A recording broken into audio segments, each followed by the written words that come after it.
Dans les instants qui suivent leur franchissement périlleux du voile, l'écho se révèle dans toute sa fureur imprévisible, un chaos primal qui défie les lois mêmes de la perception. Ce monde parallèle, autrefois un vide blanc et serein comme un linceul immaculé, devient instable, vibrant d'une énergie chaotique qui fait trembler les fondations de leur réalité. La lumière blanche, qui baignait l'espace d'une clarté diffuse et trompeuse, se transforme par instants en ombre mouvante, des voiles noirs et tourbillonnants qui déforment l'espace autour de Lucas, Mila, Elise et Lena comme des miroirs brisés manipulés par une main invisible. Les contours de leurs silhouettes s'étirent et se tordent, leurs membres semblant s'allonger en appendices grotesques avant de se replier en forme compacte et difforme, un kaléidoscope de distorsion qui donne le vertige et ébranle leur sens de l'équilibre. L'air, autrefois neutre et aseptisé, se charge maintenant d'une odeur âcre, un mélange de ozone brûlé et de terre humide arrachée des profondeurs, comme si l'écho exsudait sa propre sueur de terreur contenue. Noah reste immobile au centre de cette tourmente, une figure fragile et éthérée au cœur du maelstrom, son corps menu flottant toujours à mi-hauteur, suspendu par des fils invisibles qui le relient au vide. Ses yeux grands et implorants reflètent la peur de ce monde parallèle, un éclat brun voilé par une brume intérieure, où se mêle la confusion d'un enfant perdu et une résignation ancienne, comme s'il avait déjà vu des abysses que les autres ne peuvent imaginer. Les symboles gravés sur les murs du sous-sol, ces cercles barrés de lignes irrégulières qui ornent les parois élastiques, comme des tatouages vivants, et sur la balise serrée dans la main de Mila pulse d'une énergie inquiétante, une phosphorescence verdâtre qui s'intensifie en synchronie avec les pulsations de leur cœur affolé, projetant des éclats intermittents qui dansent sur les ombres comme des lucioles enragées. C'est comme si l'endroit respirait avec nous, allait Élise, sa voix un fil ténu dans le tumulte, tandis que ses doigts, entrelacés à ceux de Noah, tremblent sous l'effort de maintenir ce lien précaire. Chaque pas vers lui devient un combat acharné, une lutte viscérale contre les forces qui conspirent à les séparer. Le sol miroitant, qui ondule sous leurs semelles comme une mer agitée par un orage souterrain, aspire leurs pieds avec une succion gluante, rendant chaque avancée une conquête épuisante, comme marcher dans du sable mouvant chargé d'électricité statique qui picote leur peau jusqu'à la faire saigner de minuscules étincelles.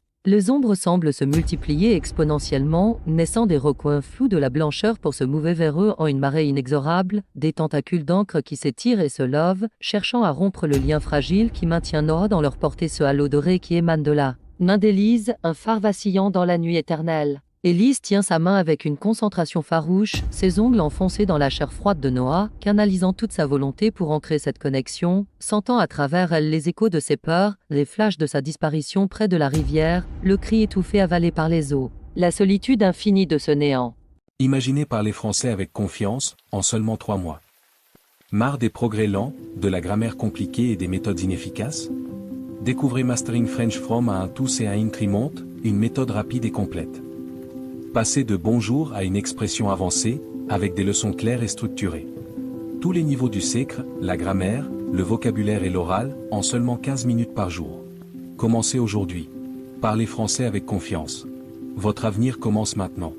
Je te tiens, Noah. Je te tiens, murmure-t-elle entre ses dents serrées, des larmes perlant au coin de ses yeux, se vaporisant instantanément dans l'air chargé. Lucas, à ses côtés, brandit la lampe de poche comme une épée dérisoire, son faisceau se déformant en ruban lumineux qui fouette les ombres, les repoussant momentanément dans un sifflement spectral, tandis que Lena, les yeux crépitants d'une lueur bleutée plus vive que jamais, entonne un chant bas et rythmé, sa voix superposée résonnant comme un cœur d'âme perdu, stabilisant l'environnement par pure force de volonté. Respirez. Alignez-vous, exhorte-t-elle, sa voix un ancrage dans la folie, tandis que des éclairs miniatures jaillissent de ses paumes, traçant des arcs qui grillent les bords des ombres les plus audacieuses. Mila, de son côté, observe la balise avec une intensité maniaque, ses yeux plissés derrière ses lunettes embuées, cherchant un motif, un rythme caché dans les pulsations des symboles, une séquence de flashs verts qui s'accélère, comme un code morse dément, un pouls erratique qui pourrait, si elle le décrypte, contrecarrer les perturbations. Il y a quelque chose. Un contre-rythme, marmonne-t-elle pour elle-même, traçant des équations mentales dans l'air, son esprit analytique luttant pour imposer un ordre au chaos, ignorant la sueur qui ruisselle le long de son dos et les ombres qui effleurent ses chevilles comme des doigts glacés. Soudain, un souffle glacial traverse le groupe comme une lame de fond arctique, un vent hurlant qui naît du néant et les plaque au sol, arrachant des cris étouffés de leur gorge. L'écho hurle en réponse, un cri primal et dissonant qui vibre dans leurs os, un mugissement qui fait saillir les veines sur leurs tempes et bourdonner leurs tympans comme après une explosion. Les murs indéfinis, ces parois floues qui fondent dans l'horizon blanc se tordent en convulsions violentes, se rapprochant, un étau oppressant qui réduit l'espace à une bulle étouffante, l'air se raréfiant jusqu'à ce que chaque inspiration soit un râle laborieux. La lumière devient aveuglante, un flash supernova qui inonde leur rétine d'un blanc purificateur, effaçant temporairement toute ombre mais laissant des traînées fantômes dans leur vision, des taches noires qui dansent comme des spectres moqueurs. Noah vacille au centre de ce cataclysme, sa silhouette se dissolvant par instants en une brume translucide, ne laissant qu'un vide hurlant là où il flottait, un trou béant qui aspire l'espoir du groupe. Lucas tend la main en vain, ses doigts traversant le néant, un désespoir cru lui nouant la gorge. « Noah, non, reviens !» hurle-t-il, sa voix se brisant en un sanglot, tandis qu'Élise, paniquée, resserre sa prise sur le vide, sentant le lien se rompre comme un fil d'araignée sous la tempête. Léna, projetée à genoux par la rafale, se redresse d'un bond, ses yeux devenant deux soleils bleus dans la tourmente, et crie par-dessus le vacarme « Concentrez-vous !»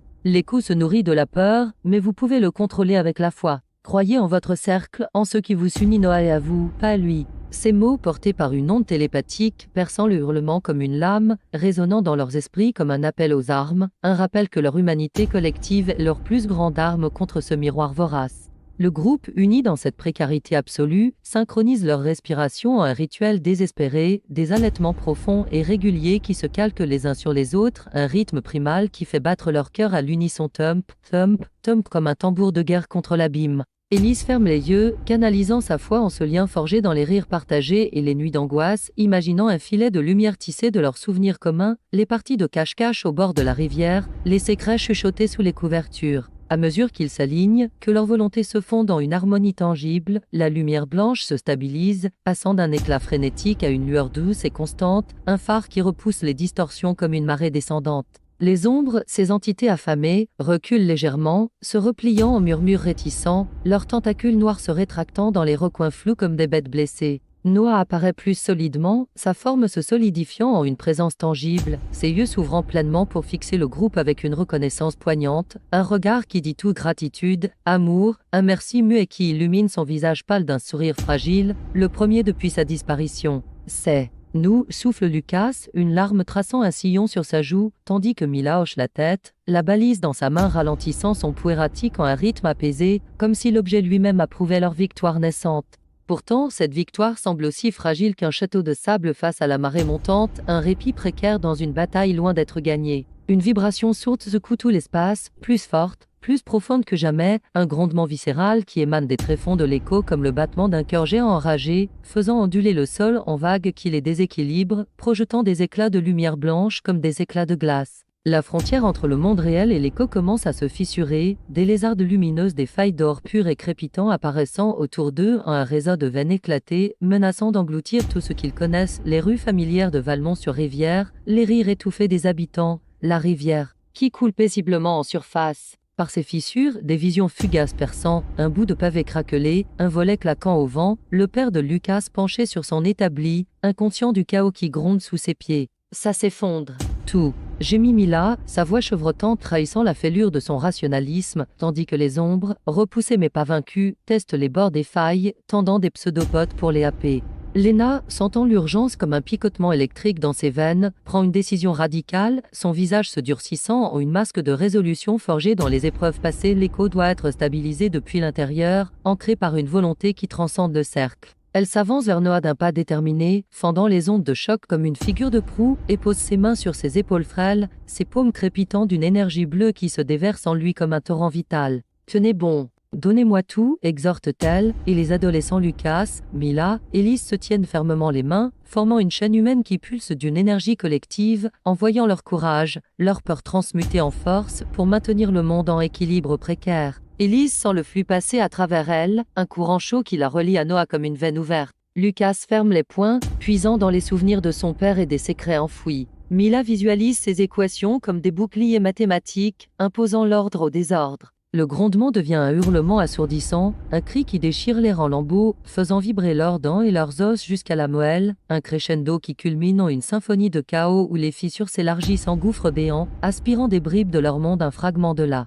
maison abandonnée, un écho de la rivière. Lucas ferme les yeux au milieu de cet apocalypse intime et sent un lien étrange s'établir entre lui, Noah et le reste du groupe, un réseau télépathique qui transcende les mots, des images affluents, des souvenirs partagés qui se tissent en un tapis protecteur, les rires sous la pluie, les promesses chuchotées dans l'obscurité. Le temps se dilate autour d'eux, chaque seconde s'étirant en une éternité subjective où ils vivent des vies alternatives en un battement de cils, des mondes où Noah n'a jamais disparu, où l'écho reste scellé, mais aussi des abysses où il sombre tout. Puis, dans un éclat soudain qui illumine l'infini blanc d'un halo éclatant, la lumière explose en une nova bienveillante, un flash purificateur qui balaie les ombres et referme les fissures en un claquement cosmique, comme une plaie se suturant sous la main d'un chirurgien divin. Tout retombe dans un silence absolu, un vide apaisé où seul le souffle haletant du groupe rompt la quiétude, un écho de leur triomphe fragile.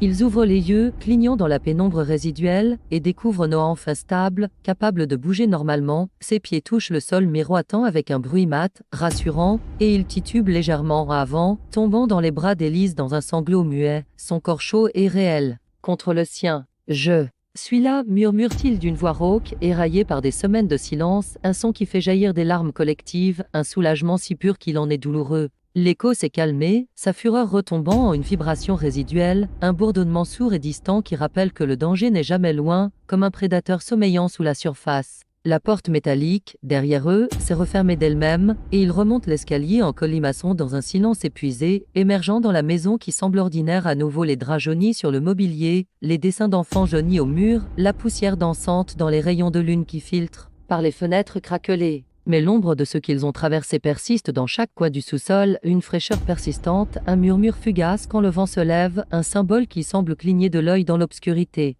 Pour la première fois depuis des semaines, ils respirent librement, assis en cercle sur le plancher craquant de la maison abandonnée, Noah blotti contre l'épaule d'Élise, ses paupières lourdes de fatigue bienheureuse. Lucas passe une main dans ses cheveux emmêlés, un geste fraternel qui scelle leur retour. Mila range la balise dans son sac, son esprit déjà en train de cataloguer les leçons apprises. Lena, adossée au mur, observe la nuit par une fenêtre brisée, ses yeux redevenus presque normaux, mais avec une étincelle résiduelle. Il rit nerveusement, un éclat qui brise la tension comme du verre, partageant des anecdotes hachées sur les ombres qui dansaient la salsa ou le temps qui s'est étiré comme un chewing-gum. Mais tous savent, au fond de leur cœur épuisé, que ce n'est qu'une pause, un interlude dans une symphonie plus vaste. L'écho existe toujours, tapis sous la ville comme une bête blessée mais pas morte. Sa porte cette faille qu'ils ont forcée et refermée bien couverte pour la dernière fois, pourrait s'entr'ouvrir à nouveau à tout moment, sous l'effet d'une vibration oubliée, d'un appel non entendu. Le groupe réalise, dans ce calme précaire, que leur lutte n'est pas terminée, les secrets de 1987,